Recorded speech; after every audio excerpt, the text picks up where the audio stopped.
Okay, so this is going to be the tough part of the talk. Okay, this is when I spoke to my friends about, okay, what do we talk about? And if I was sitting over there 2 years ago when I graduated, what would I want to hear?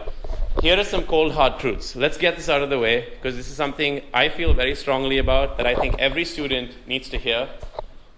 You are not special. Whatever your parents tell you, whatever your professors tell you, you've got this big fancy Georgia Tech degree, you're aerospace engineers, you're doing your PhDs, you are not special. When you get out there and you realize there's kids from MIT, Michigan, Purdue, Berkeley, all of them are sitting in classrooms like this, getting the same exact quality of degree that you are. And when you go out there and you feel bad about how you didn't get that job that you dreamt of, don't feel sorry for anybody, and especially don't feel sorry for yourself, because you put yourself in that situation. By thinking you're special, how many of you over here have been at Thanksgiving dinner or traveled back home to India, such as I did, and then were told, oh, this is my son, he went to Georgia Tech, or he goes to Georgia Tech, wow, and everyone's like, whoa, that's awesome. And then when you graduate, you're like, okay, that means nothing unless I do something about it. It means literally nothing. People in the aerospace industry have a very strong reputation of Georgia Tech, which is fantastic, but apart from a pat on the back, that's not going to get you anywhere. Everything is a game, all right? From the moment you step in, to the moment you graduate, to the moment you get your first job, it's all a game. The faster you understand the game that's being played, understand the rules of the game, the faster you're going to be able to develop yourself in whatever career you want to have. So nobody cares about you, your degree doesn't matter, and you have to get used to it.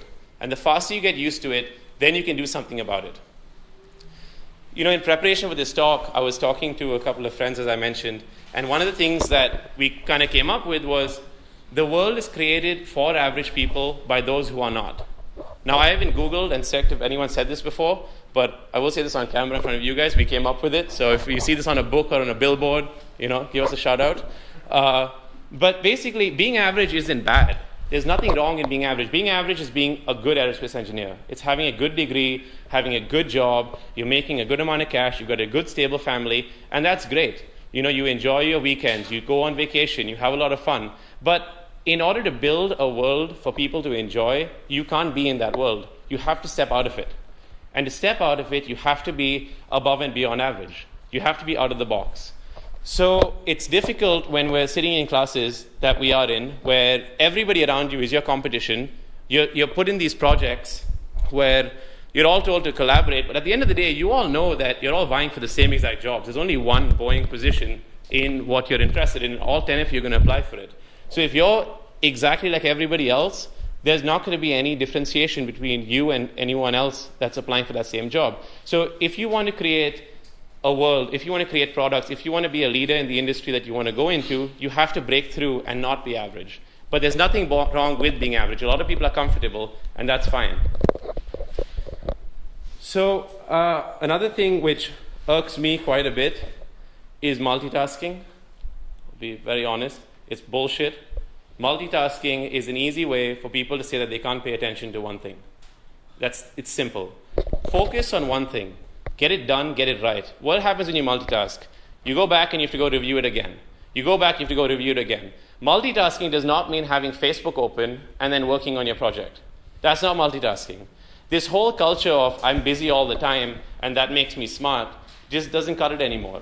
It's something that was developed, I don't know why, in the internet age, where being busy and being on your phone and being on your laptop and attending meetings was a cool thing to do. But when you realize if you can just focus on one task, complete it and move on, that's going to bring you a lot more value. Working late impresses nobody. Honestly, I mean, I don't understand what the whole story is with showing up at 7 a.m., leaving at 7 p.m., putting in 12 hours of work, and all you've done is browse Pinterest for 4 hours in the day, and now you have nothing to show at the end of it. What's the point? People want you to have a life. It's more fun when you have a life. When you go out there, you work really hard, get your work done, focus on a singular task, put 3 honest hours in the day's work. Go and play a round of golf in the middle of the day. How does that matter? Nobody can say anything to you because you know that you've got the job done. And nobody can say that, why is he leaving before his manager? Or why is she doing this during her lunchtime? To give you an example, at RB, the company that I worked for, my boss and I would hit the gym for 2 hours a day or an hour a day, right, from 11 to 12. 12 to 1, whatever, we had our job done. We knew that the contracts that we had to fulfill were obligated and they were complete. And we knew that we could go out there and go to the gym and enjoy a round of golf in the middle of the workday. And we were incredibly happy. We weren't waiting for the weekends to have fun. We were having fun in the work that we were doing. And that's something that I'd like to bring to the startup that we founded. And it's something that I honestly can't get my head around. The fact that why you have to work late to impress people. Work efficiently. That's going to be a lot more. This is turning into a total rant, right? This is like things that irk me. But it's something that my friends and I, when we were discussing this in the corporate world and in the startup world, it's something that we don't understand. And we need to get over this mentality. So as engineers, details are crucial, right? But don't be afraid of the details, but do not get bogged down by them. We have to understand that there's a larger goal at hand. If you're on a project and you are working your butt off and you are trying to make it exactly perfect, there's times and places where that is important. But there are deadlines. There are things that your projects depend upon. There are other co-workers. There are other industry participants that have an interest in you getting your work done on time, fulfilled. That leads me into my next point, is engineers work for a business. I don't think this was ever told to me when I was at Georgia Tech, but hey, guess what? When you leave, you actually work for a company who makes money. That's a shocker. It's like, oh, they don't care about the fact that you got this new technology. No, they care about the dollars they can make. Data is only as good as the dollars it generates.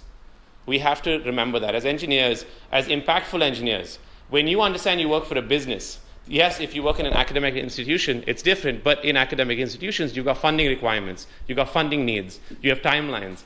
When you can remove yourself from the engineering space and really understand that what you're working on is something bigger, when you don't get bogged down by the details, when you can look at the overall picture, that's when you'll make better decisions in your everyday engineering lives to impact the business, and that's how you break through. That's the kind of mentality and thinking we need. Another point is, there's a lot of cold hard truths, right? Being the jack of all trades and the master of none, that's something that I got bogged down by.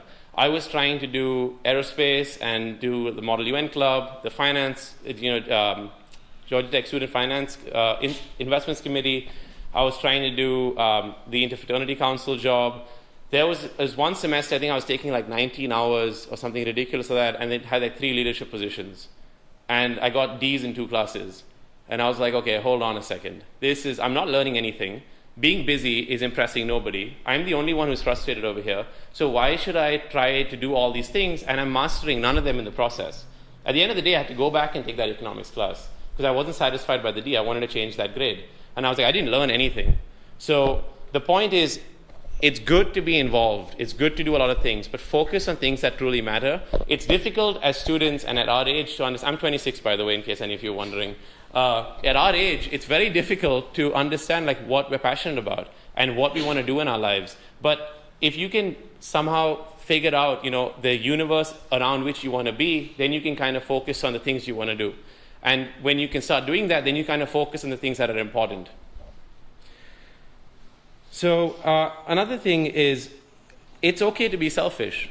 You have to be selfish. This whole thing of saving the planet when you're 18 to 25, 26, we're here building our lives.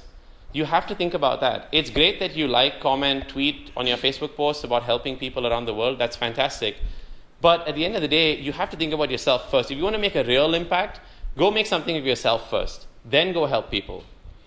It's great to be involved in charity organizations on campus. I think they do tremendous work, especially the Greek community here. We did a lot of great work. But guess what? The fraternities were established entities and organizations who had the resources to help out. You have to be able... Okay, pizza break. Yeah. But it's actually a good time because the next thing is a break.